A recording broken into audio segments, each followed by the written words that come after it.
Est-ce qu'on peut faire de la science avec Dieu, le gars barbu là-haut? Parlons-en.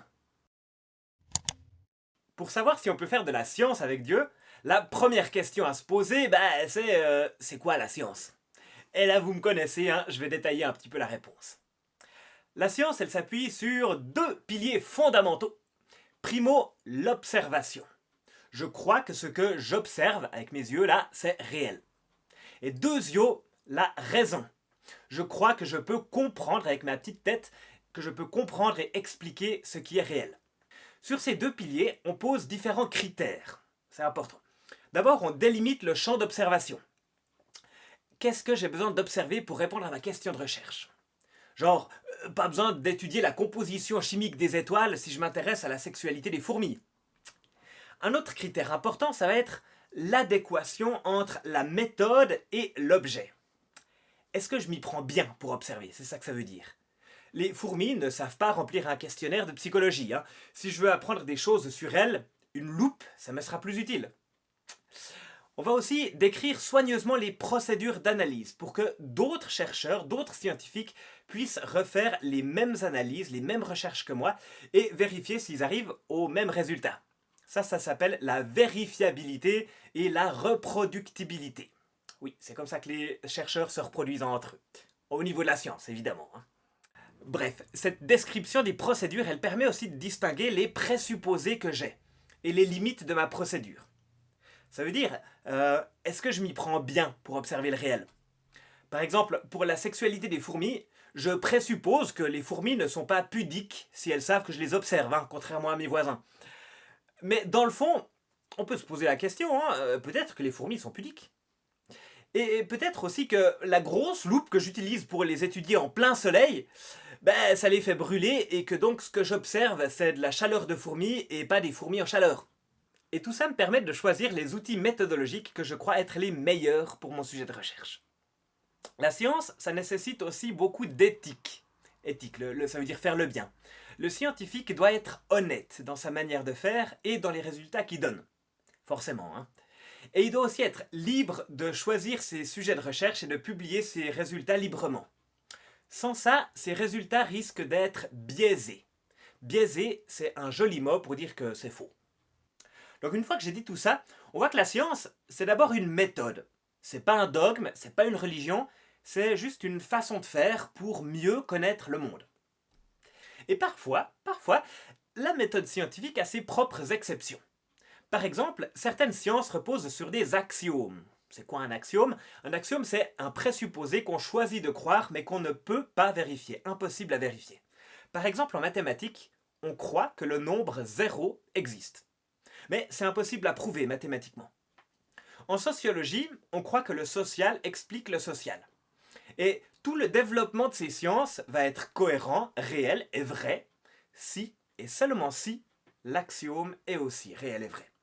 Alors, comprenez-moi bien, les maths comme la sociologie, ça nous permet de faire des choses formidables. Manifestement, ça marche. Ce que je veux souligner, c'est qu'il reste une toute petite part de croyance dans la science.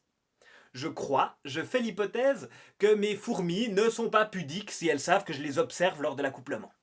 Mais dans le fond, je ne peux pas vérifier si c'est vrai. D'autres exceptions peuvent exister dans les sciences. Par exemple, l'exobiologie, donc la science du vivant sur les autres planètes, cette science n'a pas d'objet à observer puisqu'on n'a encore rien trouvé de vivant sur une autre planète que la Terre.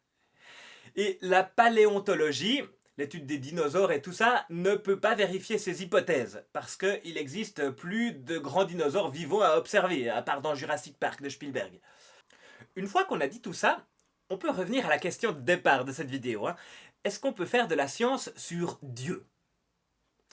Alors, voyons voir si la méthode scientifique fonctionne. Pour ça, il nous faut d'abord un champ d'étude, un terrain où il y a quelque chose à voir. Et là, tu vas me dire que Dieu, on ne peut pas le voir. C'est exact. Mais comme pour l'exobiologie ou la paléontologie, il y a d'autres choses qu'on peut voir. Là, ça peut être par exemple la Bible, ce vieux bouquin derrière moi. Ça peut être l'histoire de l'Église, ça peut être le bien et le mal. Éventuellement, ça peut être la psychologie de ceux qui croient en Dieu. Il existe différentes choses réelles, tout à fait concrètes, qu'on peut observer scientifiquement. Et on va le faire avec différents outils méthodologiques et même certains outils qu'on va appliquer à d'autres sciences, par exemple à la linguistique, à l'archéologie, aux sciences historiques ou littéraires, à la philologie, aux sciences sociales, etc. Évidemment, il faut toujours que les outils que je choisis correspondent à la nature de ce que je veux observer. Si je m'intéresse à la sexualité dans la Bible, la philologie et la linguistique, ça va m'être beaucoup plus utile que les maths et la chimie. Donc on ne va pas faire comme pour la sexualité des fourmis. Ces observations, en théologie, elles vont être rigoureusement documentées et publiées. Donc d'autres scientifiques pourront aussi les tester et les reproduire. On trouve sur des sites internet tout plein d'articles scientifiques qui parlent de tout ça. Donc quand j'ai dit tout ça, évidemment là on se rend compte qu'il n'y a pas besoin de croire en Dieu pour faire de la théologie. En fait on peut appliquer la méthode scientifique à peu près n'importe quel objet. Bien entendu, si le scientifique croit ou non en Dieu, ça va influencer sa manière de faire de la théologie. De la même manière que le biologiste qui croit que les fourmis sont pudiques va définir des protocoles d'observation différents qui déboucheront peut-être sur des résultats différents.